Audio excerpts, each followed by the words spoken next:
هذه واحد النصيحه مهمه بزاف للناس اللي كيوقفوا بزاف. خاصكم تعرفوا ان الوقوف بزاف راه كيسبب بزاف ديال المشاكل، منها لي فاريز خاصكم تعرفوا الا فاتوا، يعني فاتوا القياس، يعني خرجوا، يعني ولاو يبانوا لكم خارجين في الرجل ديالكم، راه خاصكم تعرفوا راه غديروا لها عمليه من بعد.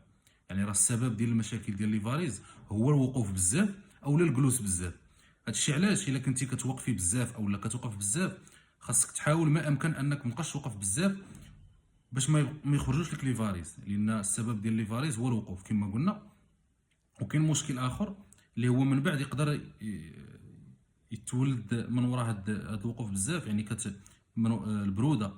البروده غيوليو سياتيك، غيولي عندك مشكل كبير، الله يسر لا قدر الله تقدر تزحف.